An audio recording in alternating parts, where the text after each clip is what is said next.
Welcome to AK study notes. बहुत बहुत स्वागत है आप सभी दोस्तों का हमारे चैनल में। आप लोगों को आज मैं भूगोल पर्यावरण अध्ययन है जो आपका BA तृतीय सेमेस्टर के द्वितीय प्रश्न से बिलोंग करता है। इसमें आपको जो प्रश्न में सबसे ज़्यादा पूछे जाने वाले प्रश्न होते हैं जो 2-2 नंबर का आप लोगों का आता है, तो ये क्वेश्चंस आपके 60 आंसर के तहत आते हैं, यानी कि अधलघु उत्तरीय प्रश्न के अनुसार आते हैं। तो ये आपका मैंने इससे पहले आपको तृतीय यानी कि तृतीय सेमेस्टर का जो आपका सुदूर पूर्व एशिया का क्वेश्चंस थे उसको मैंने आपको सारे में पूरा कंप्लीट किया, और अब आपको मैं भूगोल का जो तृतीय सेमेस्टर का द्वितीय प्रश्न पत्र है वो आपका अधलघु उत्तरीय प्रश्न है कि पर्यावरण अध्ययन से संबंधित होगा। अब इसमें आपको सबसे महत्वपूर्ण क्वेश्चन क्या होगा, आइए मैं आपको बताऊंगा, क्योंकि इसमें आपके सबसे ज़्यादा प्रश्न पूछे जाते हैं और ये चीज़ें होती हैं कि आपका जो सेकंड पेपर होता है सबसे सरल और सबसे अच्छे क्वेश्चन पूछे जाते हैं, तो इसमें आपका सबसे ज़्यादा अंक प्राप्त होने के चांसेस भी बने रहते हैं। तो दोस्तों भूलिए मत हमारे चैनल को और बने रहे हमारे चैनल के अंत तक, और वीडियो को अंत तक ज़रूर देखिए। अभी तक चैनल को लाइक नहीं किया तो ज़रूर लाइक कर दें और सब्सक्राइब कर दें, जिससे कि आने वाले वीडियो आप लोगों तक पहुँच सके। अब बात करेंगे आपके जो आपका क्वेश्चन है, क्वेश्चन में कितने क्वेश्चन और किस तरीके से पूछे जाते हैं, ये सारी चीज़ें मैंने आपको पेपर में सारी चीज़ विस्तृत रूप से मैंने बताया है। और आपको अब मैं इसमें क्वेश्चन जो आपके अधलघु उत्तरीय प्रश्न पूछे जाते हैं, आइए आपको क्वेश्चन की तरफ लेके चलते हैं कि किस तरीके से क्वेश्चन आपको लिखना है और कैसे करना है। तो ये आपका पहला क्वेश्चन रहा। क्वेश्चन इस तरीके से आप में आते हैं कि पारिस्थितिकी संतुलन क्या है, यानी कि पहला क्वेश्चन आपका आता है, लिखा होता है सेक्शन ए। इसमें आपका क्वेश्चन देता है सेक्शन ए। सेक्शन ए के तहत में आपका आता है आपका पारिस्थितिकी तंत्र, यानी कि पारिस्थितिकी संतुलन। अब पारिस्थितिकी संतुलन में आपको लिखना है 50 शब्दों में, तो आपको तो 50 शब्दों में लिखना है, लेकिन समझाने के लिए आपको यहाँ पे बताया गया है कि प्राकृतिक पर्यावरण के सभी घटकों के अपने मौलिक स्वरूप, गुणधर्म व अनुपात में बने रहने की स्थिति पारिस्थितिकी संतुलन कहलाती है। यानी कि जो सभी घटक हैं उसके जो अपना मौलिक स्वरूप है, उसमें गुण और धर्म व उसके अनुपात से जो बने यानी स्थिति होती है, उसी को हम पारिस्थितिकी संतुलन कहते हैं। जब तक इनमें बाह्य संतुलन ना हो, संतुलन की दशा बनी रहती है। प्राकृतिक या मानवीय कारणों से किसी घटक के अनुपात व गुणवत्ता में ह्रास होने पर स्वचालित प्राकृतिक क्रियाविधि में बाधा उत्पन्न होती है। यानी कि इसमें जो बाधाएं उत्पन्न होती है, किसी कारण से जो ह्रास उत्पन्न होता है प्राकृतिक क्रियाविधि के अनुसार, उसमें आपका ये मानवीय कारणों द्वारा ही इसमें आपका स्वचालित होता है। अब बात करेंगे नेक्स्ट पे आपका एवं पारिस्थितिकी संतुलन बिगड़ जाता है, यानी कि इसी के कारण से हमारा जो पारिस्थितिकी संतुलन होता है वो बिगड़ जाता है। आज पारिस्थितिकी असंतुलन मानव द्वारा प्रकृति में किए गए अत्यधिक हस्तक्षेप का परिणाम है। बहुत ही बढ़िया क्वेश्चन आपका था ये, यानी कि ये आपका 2 नंबर क्वेश्चन था, बहुत ही लाभदायक। अब दूसरा क्वेश्चन आपका आता है जैव विविधता। इसको इंग्लिश में कहते हैं बायोडाइवर्सिटी। इंग्लिश में क्या कहते हैं इसको? बायोडाइवर्सिटी। जैव विविधता क्या है? जैव विविधता से तात्पर्य जैवमंडल में पाए जाने वाले जीव जंतु, पादप और सूक्ष्म जीव के मध्य आनुवंशिक जातिगत और पारिस्थितिकी स्तर पर पाई जाने वाली विविधता से है। यानी कि जो हमारी जैवमंडल जैव विविधता है, बायोडाइवर्सिटी है, वो जीव जंतु है और जो पादप कोशिकाएं होती हैं, और उसमें जो छोटे छोटे जीव पाए जाते हैं आनुवांशिक रूप से और जातिगत रूप से परिस्थिति पर पाई जाने वाले विविधता से ये निर्धारित हैं। अर्थात जैव विविधता से अभिप्राय सजीवों, यानी सजीव में कौन कौन है? वनस्पति एवं प्राणियों में पाए जाने वाले जातीय भेद से है। किसी क्षेत्र से विशेष पाई जाने वाले प्राणियों की जातियों की संख्या व पादप उस क्षेत्र की जैव विविधता को दर्शाता है। पारिस्थितिकी तंत्र के संचालन के लिए जैव विविधता का बने रहना आवश्यक है। बहुत ही महत्वपूर्ण क्वेश्चन आपका रहेगा ये आपके पेपर में। तो 2 क्वेश्चन मैंने आपको बताया, और ये दोनों क्वेश्चन सबसे ज़्यादा पूछे जाते हैं आपके पेपर में ये चीज़ें। और आप प्रीवियस ईयर का क्वेश्चन उठाएंगे तो पहला आपको मिलेगा और दूसरा भी क्वेश्चन आपको दो सेकंड पेपर में आपको मिलेगा। अब तीसरा क्वेश्चन आ गया मृदा अपर्दन। ये भी आपका क्वेश्चन पूछा भी जाता है। मृदा अपरदन। आंसर में आपका प्रकृति की शक्तियों द्वारा मृदा की इतनी तेजी से निष्कासित किया जाना कि विभिन्न मृदा रचना वाली प्रक्रियाएं उनकी पूर्ति न कर पाए, मृदा अपरदन कहलाता है। यानी कि प्रकृति की शक्तियों द्वारा मृदा को इतनी तेजी से निष्कासित किया जाना कि विभिन्न मृदा रचने वाली प्रक्रियाएं उनकी पूर्ति न कर पाए, इसी को हम कहते हैं मृदा अपरदन। दूसरे शब्दों में अगर बात करें तो मृदा अपरदन का तात्पर्य जल एवं वायु द्वारा मृदा के विनाश एवं क्षरण से होता है। यानी कि जो मृदा का विनाश होता है जल द्वारा और वायु द्वारा, उसी के क्षरण द्वारा होता है। मृदा की 1 सेंटीमीटर परत जो 200 से 300 वर्षों के लंबे समय में बनती है, वह भारी वर्षा या धूल भरे तूफान द्वारा कुछ ही दिनों में नष्ट हो जाती है। इसी प्रकार मृदा की तीव्र गति से विनाश हो जाता है, परंतु उसका निर्माण लंबे समय में होता है। इसी कारण मृदा का रक्षण बहुत अधिक महत्वपूर्ण है। चौथा आपका आता है जनसंख्या दबाव। उत्तर है आपका जनसंख्या दबाव वह स्थिति है जिसमें किसी भी क्षेत्र विशेष में उपलब्ध प्राकृतिक संसाधन वहाँ रहने वाले लोगों के भरण पोषण करने में असमर्थ हो जाती है। फलस्वरूप वहाँ के लोग अन्यत्र पलायन करने लगते हैं। यही जनसंख्या दबाव कहलाता है। इसकी प्रमुख कारण बेतहाशा जनसंख्या में वृद्धि तथा प्राकृतिक संसाधनों का क्षरण है। अब पांचवा क्वेश्चन आपका है पारिस्थितिकी तंत्र को स्पष्ट कीजिए। यानी कि पारिस्थितिकी तंत्र को स्पष्ट कीजिए।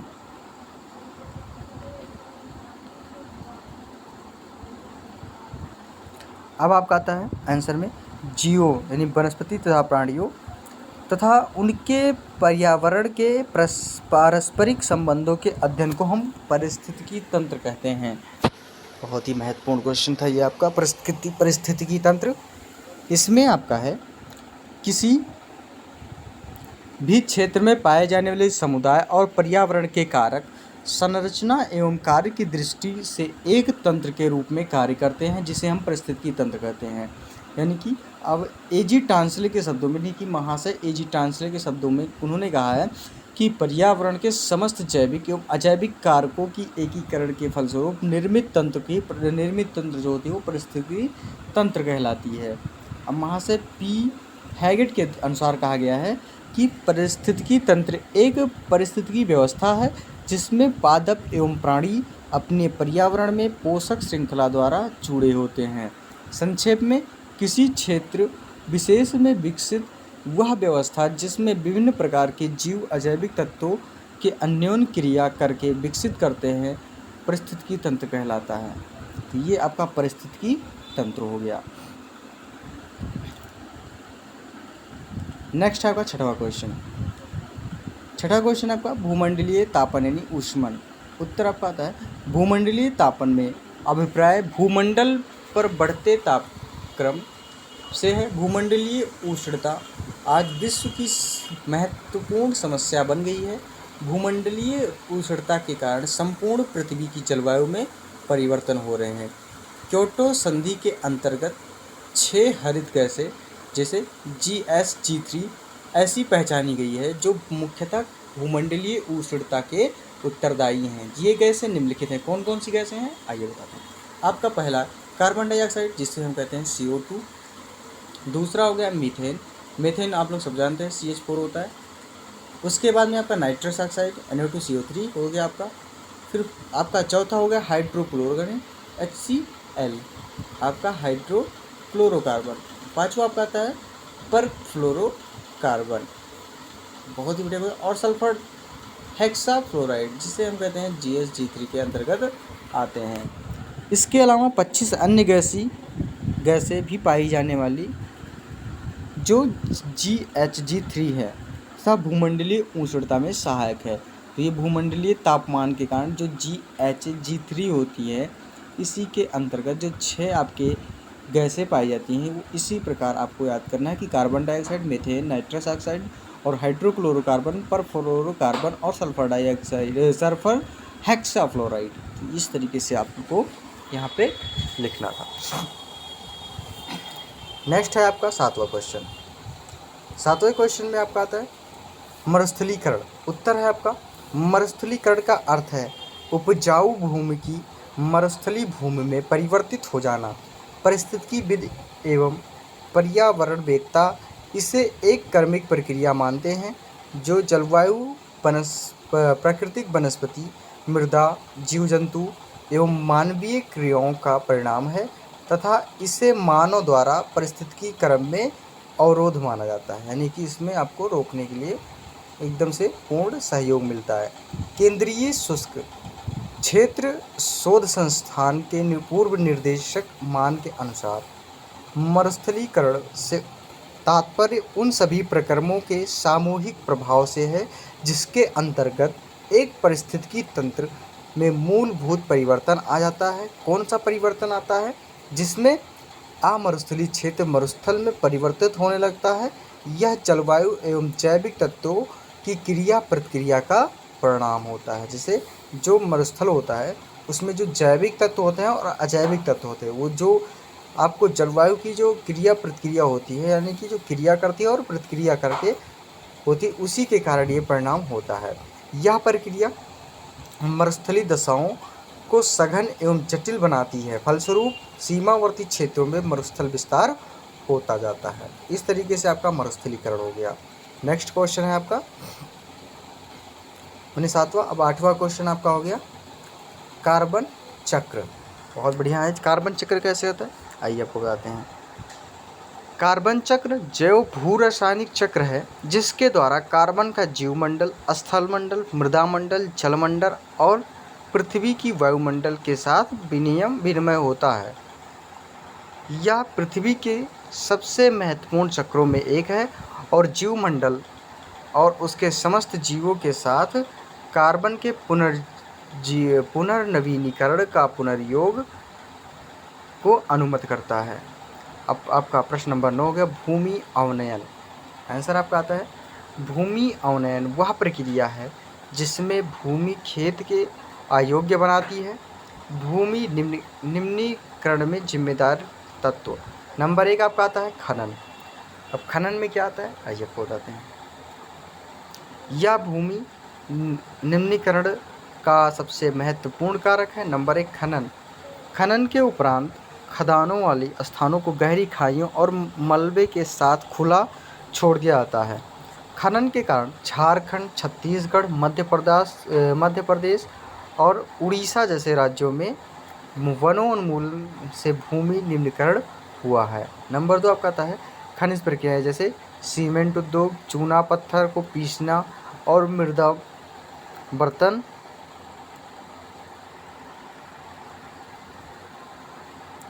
उद्योग में चूने और सेल खड़ी का प्रयोग से बहुत अधिक मात्रा में वायुमंडल से धूल विसर्जित होती है। दूसरा आपका आता है अति पशुचारण। क्वेश्चन कभी कभी आता है अति पशुचारण क्या है, तो आपको ये चीज़ें जाननी होती है। गुजरात, राजस्थान, मध्य प्रदेश और महाराष्ट्र के अति पशुचारण भूमि निम्नलिखित मुख्य कारण है। कौन कौन से? नंबर 3 जलक्रांतता। पंजाब, हरियाणा और पश्चिम उत्तर प्रदेश जैसे राज्यों में अधिक सिंचाई भूमि निम्नीकरण के लिए उत्तरदायी है। अति सिंचन से उत्पन्न जलक्रांतता भी भूमि निम्नीकरण के लिए उत्तरदायी है, जिसमें मृदा में लवणीयता और क्षारीयता पाई जाती है, यानी कि इसमें लवणीयता और क्षारीयता बढ़ जाती है। अब आपका आ गया चौथा नंबर औद्योगिकरण। पिछले कुछ वर्षों में देश के विभिन्न भागों से औद्योगिक जल निकास से बाहर आने वाला अपशिष्ट पदार्थ भूमि और जल प्रदूषण का मुख्य स्रोत है। ये आपका जो प्रदूषण है ये औद्योगिकरण के अनुसार ही होता है। अब आपका क्या 10वां क्वेश्चन नमामि गंगे परियोजना। अब आपका क्या नमामि गंगे परियोजना। सरकार ने गंगा नदी के प्रदूषण को समाप्त करने और नदी की पुनर्जीवित करने के लिए नमामि गंगे नामक एक एकीकृत गंगा संरक्षण मिशन का शुभारंभ किया। केंद्रीय मंत्रिमंडल ने नदी की सफाई के लिए बजट को 4 गुना करते हुए 2019-20 तथा नदी की सफाई में 20,000 करोड़ रुपए खर्च करने की केंद्र को प्रस्तावित कार्य योजना को मंजूरी देती है और इससे 100% केंद्रीय हिस्सेदारी के साथ एक केंद्रीय योजना का रूप दिया। शुरुआती स्तर की गतिविधियों के अंतर्गत नदी की ऊपरी सतह की सफाई से लेकर बहते हुए ठोस कचरे की समस्या को हल करने, ग्रामीण क्षेत्रों की सफाई से लेकर ग्रामीण क्षेत्रों की नालियों से आते मैले पदार्थ और शौचालय के निर्माण, सौदागृह की नवीकरण, आधुनिकीकरण और निर्माण था अजले या आंशिक रूप से जले हुए शव की नदी में बहाने से रोका जा सके। लोगों को नदियों के बीच संबंध को बेहतर करने के लिए घाटों का निर्माण, मरम्मत और आधुनिकीकरण की लक्ष्य निर्धारित है। नेक्स्ट क्वेश्चन है आपका। अब नेक्स्ट क्वेश्चन है आपका 11वां। नंबर 11वां क्या है? खाद्य सुरक्षा। खाद्य सुरक्षा भी पूछा था कभी कभी। उत्तर में आपका आता है खाद्य सुरक्षा से अभिप्राय प्रत्येक नागरिकों को समुचित आहार मिलने से है। कोई भी व्यक्ति भूखा व कुपोषणग्रस्त ना हो। खाद्य सुरक्षा से अभिप्राय केवल भोजन उपलब्ध कराना नहीं, बल्कि उससे आवश्यक पोषक तत्व, सुरक्षित पेयजल तथा स्वच्छ वातावरण उपलब्ध कराना भी है। विश्व विकास रिपोर्ट 1986 में खाद्य सुरक्षा को निम्न प्रकार से परिभाषित किया गया है। खाद्य सुरक्षा से अभिप्राय एक सक्रिय एवं स्वस्थ जीवन के लिए विश्व के सभी लोगों को समय पर पर्याप्त भोजन उपलब्ध होना चाहिए। यही होता है आपका खाद्य सुरक्षा। अब आपका आता है 12वां क्वेश्चन। आपका आता है ठोस अपशिष्ट। बहुत ही बढ़िया क्वेश्चन। ठोस अपशिष्ट क्या है? ठोस अपशिष्ट का मैंने आपको पहले भी पढ़ा चुका हूँ। इसमें ठोस अपशिष्ट के बारे में इसमें आपको जो दीर्घउत्तरीय में आपको बताया था इसके पहले, वो सारी चीज़ें मैंने आपको बड़े और दीर्घउत्तरीय के अनुसार एक वीडियो बना दिया है आपको। ये आपका शॉर्ट आंसर है दोस्तों। इसमें आपका आता है मानव द्वारा उपयोग के उपरांत प्रत्येक ठोस पदार्थ को ठोस अपशिष्ट कहते हैं। जो प्रत्येक ठोस होता है उसी पदार्थ को हम ठोस अपशिष्ट कहते हैं, जिनमें विभिन्न प्रकार के डिब्बे, बोतल, कांच का सामान, पॉलीथीन बैग, प्लास्टिक के सामान, निर्माण सामग्री आदि सम्मिलित है। इसी को हम कहते हैं ठोस अपशिष्ट। दैनिक जीवन में उपयोग के बाद फेंके जाने वाले ठोस पदार्थों को कूड़ा करकट, कचरा, उच्छिष्ट व ठोस अपशिष्ट के नाम से पुकारते हैं। अब फेफलिन तथा जीगल्स के शब्दों में, यानी कि फेफलिन तथा जीगल्स के महाशय के अनुसार कहा गया है, किसी भी तरह ठोस पदार्थ जो लंबे समय तक उपयोग की नहीं होने के कारण छोड़ दिया गया है, वो साथ ही जैविक तथा अजैविक स्वरूपों में ठोस अपशिष्ट कहलाता है। तो ये आपका ठोस अपशिष्ट हो गया। तो दोस्तों ये आपका आज का यही तक सेशन रहेगा। मैं अगली वीडियो के साथ एक और अच्छा वीडियो लेके आऊँगा, जो कि आपका पहला वीडियो मैंने आपको बताया। अब इसमें आपको बताऊँगा अगली वीडियो में 13वें क्वेश्चन से, उसमें भी आपका बहुत महत्वपूर्ण क्वेश्चन होगा। नेक्स्ट क्वेश्चन में आपका होगा भूस्खलन क्या है। इसके बाद में आपका होगा भौतिक भूगोल क्या है। ये सारी चीज़ें मैं उसमें बताऊंगा। ये आपका बहुत ही महत्वपूर्ण टॉपिक रहा आज का। और आने वाले जो आपका पेपर है उसमें से आपके 10 के 10 क्वेश्चन आपको इसमें से मिल जाएंगे। ऐसा नहीं है कि इसमें से आपको नहीं मिलेगा। तो आप लोग तैयार करते रहें, क्योंकि इसमें आपके कोई ऐसा क्वेश्चन नहीं है। जितने में क्वेश्चन आपको 30 क्वेश्चन दिया है, 30 में 10 क्वेश्चन आपके फिक्स हैं आने के लिए। तो ऐसा मत सोचिए कि हमने तैयार नहीं किया है। तो आप तैयार क्यों नहीं किया है, ये आपकी गलती है। मैं आपको सारी चीज़ें इसीलिए अपडेट करा दिया हूँ। और आने वाले में आपको कुछ लोग कहे हैं कि हमें हिंदी का चैप्टर चाहिए, कुछ लोग बोले हैं हमें पॉलिटिकल साइंस चाहिए। तो मैं धीरे धीरे सारे सब्जेक्ट को अवेलेबल करवा दूंगा, जिससे कि मैं आप लोगों को कभी भी निराश नहीं देख सकते। जब तक आप लोग पढ़ेंगे नहीं तब तक आपको थोड़ा मनोबल डाउन नहीं होगा, क्योंकि आप लोग को भी थोड़ा टाइम मिलता रहेगा। दोस्तों वीडियो अच्छी लगी हो तो लाइक ज़रूर करें और चैनल को सब्सक्राइब करना ना भूलें। अभी तक जिन्होंने चैनल को सब्सक्राइब नहीं किया ज़रूर सब्सक्राइब कर दें, क्योंकि आने वाले वीडियो में बहुत ही मज़ेदार क्लास रहेगी। तो इसी के साथ धन्यवाद दोस्तों। इसका अगर आप लोग को PDF चाहिए तो हमारे डिस्क्रिप्शन बॉक्स में टेलीग्राम चैनल का लिंक दिया गया है, वहाँ से आप लोग जुड़कर टेलीग्राम से PDF प्राप्त कर सकते हैं। इसी के साथ जय हिंद दोस्तों।